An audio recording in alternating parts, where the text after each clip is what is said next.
So if a Democrat now steps up and says, hey, you're killing us here. We can't take this many people. And keep in mind, the country as a whole has taken in something like 7 million illegals since Joe Biden fell asleep in the White House, face first in his 2 scoops of ice cream. And Eric Adams has seen about 110,000 of those, give or take, and he says it's going to destroy what some people consider the greatest city in the world. And he gets called a bigot, the Black Trump. Wow. Kind of harsh.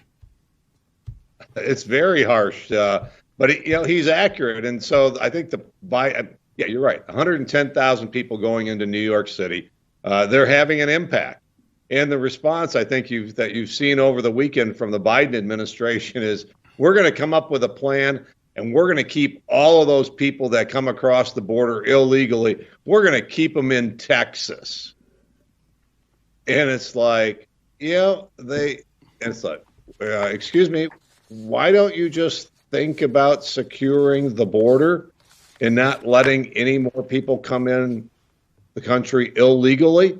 Why don't you think about deporting some of the people that have come across the border illegally? That fixes the problem. Let's get back to managed immigration rather than this chaotic situation that the Biden administration has created over the last 3 years. And I think the other thing they said over the weekend, President Biden has done everything that he can to fix the border. And now it's Congress's job to do the rest. And it's, you can tell the Biden administration is starting to finally feel the pressure from the impact of this strategy of mass illegal immigration that he put in place on day one of his administration.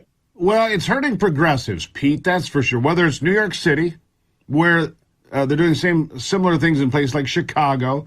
And what I mean by that is hotels that were once nice hotels have now become squatting grounds, if you will, for illegals, tent camps and so forth. But more concerning to the citizens, certainly in Chicago, we've seen this, where playgrounds in communities have been turned into, camps for homeless, taking away from the local citizens.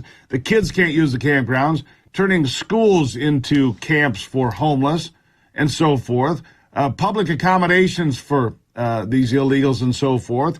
It really does not sit well with people that have traditionally voted progressive, Democrat, liberal, whatever you want to call it. And I think it's a turning point in some places. Why would you continue to vote for people that continue to dump on you as an American citizen? Citizenship is supposed to matter, Pete. And apparently to the Biden administration, it really doesn't matter. And that's what the people are seeing in New York and Chicago and cities all over this country.